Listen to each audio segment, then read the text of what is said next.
2012년 네덜란드. 한 여자가 1인 시위를 하고 있습니다.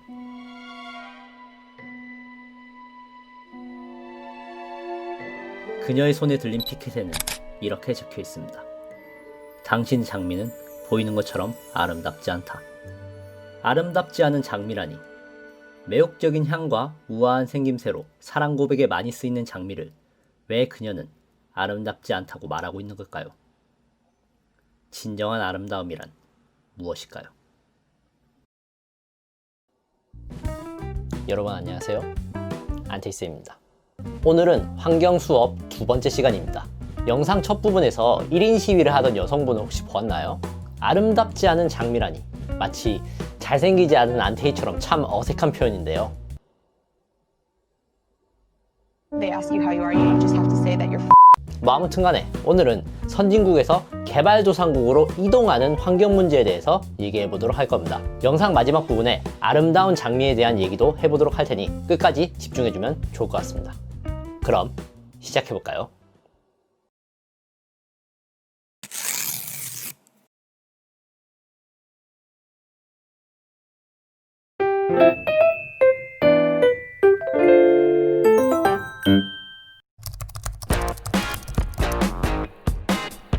오늘 수업 주제는 환경 문제의 이동입니다. 교통과 통신의 발달로 이른바 세계화 시대라고 부르는 요즘에 환경 문제 또한 전 세계적으로 이곳저곳 이동하고 있습니다. 18세기 산업혁명 이후 인간은 의학기술 발달과 생활 수준 향상에 힘입어 폭발적인 인구 성장을 이루게 됩니다. 인구가 많아진 만큼 사람들은 소비를 많이 하게 되었고, 이 때문에 폐기물의 증가로 지구 곳곳은 오염되기 시작했죠. 또한 숲과 들은 아스팔트와 건물로 뒤덮였으며, 이러한 도시화는 폐기물과 생활하수 등 각종 오염물질을 방출하였습니다. 도시를 이어주는 도로에서는 매연을 뿜는 자동차들의 교통량이 증가하였죠. 선진국은 산업혁명으로 인해 특히 빨리 발전한 국가들입니다. 영국, 독일 등의 유럽 국가들, 그리고 미국이나 일본 등이 대표적인 선진국인데요. 선진국은 다른 국가들보다 성장을 빨리 이뤄낸 만큼 환경오염도 빨리 겪게 됩니다. 대표적으로 영국을 한번 살펴볼까요? 1952년 12월 영국 런던에서는 겨울을 나기 위해 석탄에 지나치게 불을 피웠으며, 그 결과 아황산 가스가 가득한 스모그가 만들어지면서 1년 동안 12,000명이나 되는 사망자가 발생했습니다. 환경오염을 빨리 겪은 만큼 선진국은 이에 대한 대처도 다른 국가에 비해 한 발 빠릅니다. 영국은 12,000명이 희생당한 런던 스모그 참사 이후 1956년 깨끗한 공기법을 만들고, 2003년 도심 혼잡 통행료를 도입하고 2017년 유독성 부가세를 추가합니다. 이외에도 다양한 환경법을 통해 영국은 공장의 지나친 매연 생성을 억제하고 있죠. 환경오염의 끔찍한 부작용을 미리 겪어본 만큼 선진국은 환경에 대한 규제가 매우 엄격한 편입니다. 그래야 자신들 국가의 국민들을 환경오염으로부터 지킬 수 있을 테니까요. 문제는 이러한 선진국의 기업들이 엄격한 환경 규제에서 벗어나기 위해 다른 국가로 공해를 유발하는 공장을 이동한다는 점입니다. 선진국의 측면에서는 공장이 다른 국가로 이동하니 문제가 해결되었다고 볼 수도 있지만, 전 지구적인 측면에서는 결국 어딘가에서 다시 환경오염이 발생하는 것이니 그다지 좋은 현상이라고 볼 수는 없겠죠. 그럼 선진국의 기업들이 어디로 이동을 하느냐? 환경 규제가 비교적 느슨한 개발도상국으로 이동하게 됩니다. 개발도상국은 아직 개발이 진행 중인 선진국에 비해 비교적 개발이 느린 나라를 의미합니다. 이런 나라들은 환경오염을 걱정할 시간이 없습니다. 하루빨리 경제 성장을 해서 국민들을 먹여 살릴 걱정에 바쁘죠. 그러다 보니 개발도상국은 환경오염에 대한 규제가 느슨한 편이고, 선진국의 기업들은 이러한 점을 노리는 것입니다. 선진국의 기업은 최신 기술의 설비를 자국 내에 유지하고, 환경오염을 유발하는 오래된 제조 설비는 개발도상국으로 이전시킵니다. 한번 지도를 볼까요? 우리나라에서도 한때 지붕이나 천장의 재료로 많이 활용한 성면이라는 건축자재가 있는데요. 이 성면은 폐암의 발병률을 높이는 대표적인 발암 물질이자 환경오염 물질입니다. 1970년대 미국은 이 성면의 위험성을 알고 성면 공장을 일본으로 이전했으며, 일본도 이후 위험성을 깨닫고 한국으로, 한국도 이후에 똑같이 인도네시아로 성면 공장을 수출하게 됩니다. 선진국에서 개발도상국으로 명확하게 산업이 이동하는 것을 볼 수 있죠. 한편 개발도상국은 선진국의 쓰레기통이 되어버리기도 합니다. 혹시 뉴스에서 전자쓰레기라고 들어봤나요? 말 그대로 전자제품에서 나오는 쓰레기를 의미하는데요. 최근 기술의 발달로 전자제품의 사용 주기가 짧아지면서 이러한 전자쓰레기의 양도 함께 늘어나고 있죠. 휴대폰도 1년에 한 번씩 바꾸는 마당에 얼마나 많은 전자쓰레기가 쌓이겠어요? 그런데 이 전자쓰레기가 선진국에서 개발도상국으로 수출되고 있습니다. 화살표 보이나요? 노르웨이, 스위스, 미국 등이 선진국에서 가나, 파키스탄, 베트남 등의 개발도상국으로 전자쓰레기가 이동하고 있죠. 개발도상국에서는 이 전자쓰레기를 분해해서 거기서 나오는 납이나 전자기판으로 돈을 벌고 있죠. 하지만 전자쓰레기는 각종 유독성 중금속과 화학물질이 다량 함유되어 있으므로 인간과 환경 모두에게 치명적인 악영향을 미치게 됩니다. 가나의 아그보그 블롯이라는 지역에서는 전자쓰레기의 분해 과정에 많은 환경오염이 발생하였으며 그래서 이곳이 토양에서는 허용치보다 45배나 많은 유해금속이 검출되었습니다. 아그보그 블롯이는 세계 10대 오염지역으로 선정되기도 하였죠. 자, 여러분이 수업을 듣다 보니 뭔가 이상한 점을 느꼈을 겁니다. 공해를 유발하는 공장도 쌓여가는 전자쓰레기도 모두 선진국에서 개발도상국으로 이동하고 있습니다. 잘 나가는 선진국들이 오히려 환경오염의 책임에서 발을 빼고 개발도상국은 경제발전을 위해 어쩔 수 없이 환경오염을 감수하는 이런 아이러니한 상황이 전 세계적으로 벌어지고 있는 것이 지금의 현실입니다. 더 안타까운 점은 이런 환경 문제의 이동이 공업뿐 아니라 농업에서도 발생하고 있다는 점입니다. 매연을 뿜어내진 않지만 농업도 공업만큼이나 환경오염을 유발합니다. 지나친 무리 사용으로 물 부족 문제를 유발하기도 하고 화학비료와 농약 사용으로 토양과 식수를 오염시키기도 하죠.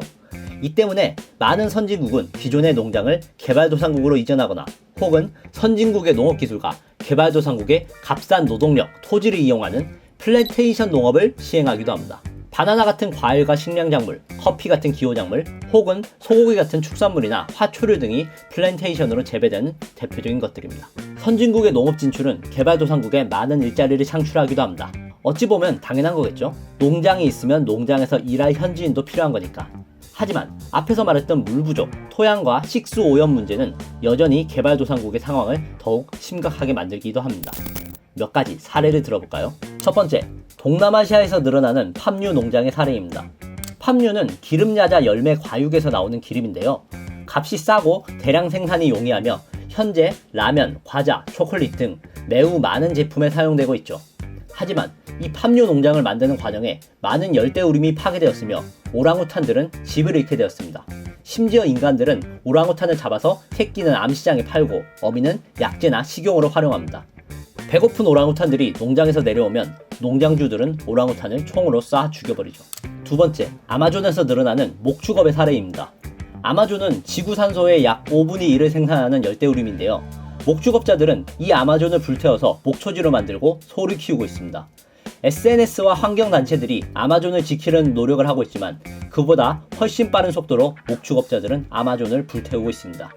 이 추세가 계속된다면 2050년에는 아마존의 40%가 사라질 수 있다고 전문가들은 경고하고 있죠. 자, 어떤가요? 농업이든 공업이든 간에 결국 환경오염의 피해를 많이 받은 것은 선진국보다 개발도상국 쪽이죠. 뭔가 성장은 다 해놓고 이제 와서 발을 빼는 선진국의 모습이 그렇게 아름다워 보이진 않습니다. 마치 아름답지 않은 장미처럼 말이죠. 아프리카에 위치한 케냐는 장미 재배로 유명합니다. 과거 유럽에서 팔리는 장미는 대부분 네덜란드산이었지만 2000년도로 넘어오면서부터는 생산비가 저렴한 남아메리카와 아프리카산 장미가 많아졌습니다. 특히 케냐는 오늘날 유럽에서 팔리는 장미의 절반 이상을 생산하는데요. 케냐는 나이바샤 호수의 풍부한 수자원과 서늘한 기후 조건으로 장미 재배에 매우 적합한 나라이죠. 유럽과 가까워서 신선한 배달이 가능하다는 점도 유리하게 작용했고요. 덕분에 케냐의 장미는 관광, 커피와 함께 케냐를 먹여 살리는 3대 외화벌이 요소로 인정받고 있으며 약 1만 명의 일꾼이 케냐의 장미 농장에서 일하고 있는 상황입니다. 문제는 이러한 케냐의 장미 재배가 케냐에 긍정적인 영향과 부정적인 영향을 함께 가져온다는 점입니다. 장미 농장에서 일하면서 고정적인 수입이 생겼고 생활이 나아졌어요. 장미 농장에서 일하는 사람에게는 새로운 수입원이 생겨서 경제적으로 도움이 되겠지만 환경오염 문제는 피할 수 없습니다. 나이바샤 호수의 물이 줄었어요. 장미 농장에서 많은 양의 물을 뽑아가고 있기 때문이죠. 예전보다 잡히는 물고기가 크게 줄었어요. 물고기를 잡아 생활하기가 어려워졌어요.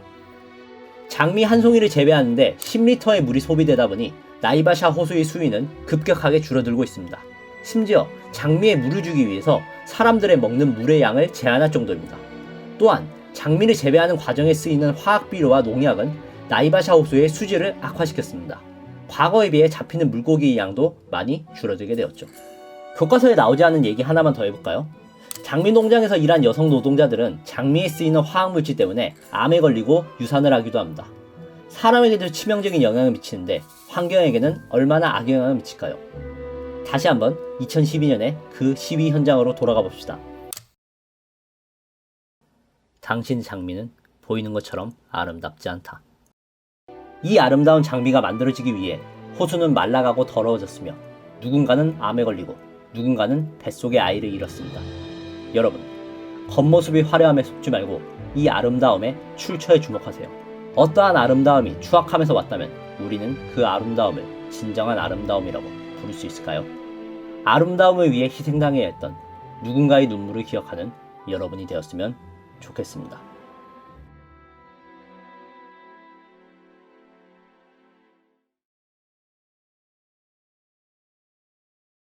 자, 세 줄 요약으로 정리해 보도록 하겠습니다. 1. 환경문제 유발 산업은 선진국에서 개발도상국으로 이동한다. 2. 전자제품에서 나오는 폐기물을 전자쓰레기라고 한다. 3. 선진국의 농장들 또한 개발도상국으로 이동하고 있다. 여러분, 우리나라도 경제가 엄청나게 성장한 선진국이란 거 알고 있죠? 우리도 선진국으로서 이러한 환경 문제의 이동에 대한 책임감을 가질 필요가 있습니다. 우리나라가 배출하는 전자쓰레기 양이 엄청나거든요. 환경 문제의 가장 좋은 해결책은 앞에서 본 선진국들처럼 환경 문제를 남에게 미루는 것이 아니라 책임감을 가지고 그 문제를 해결하려는 자세임을 여러분이 알아줬으면 좋겠습니다. 언젠가는 유럽에서 진정한 아름다운 장미를 구매할 수 있는 날이 오길 기대하며 오늘 수업을 마치도록 하겠습니다. 그럼 곧 다시 뵙겠습니다. 끝!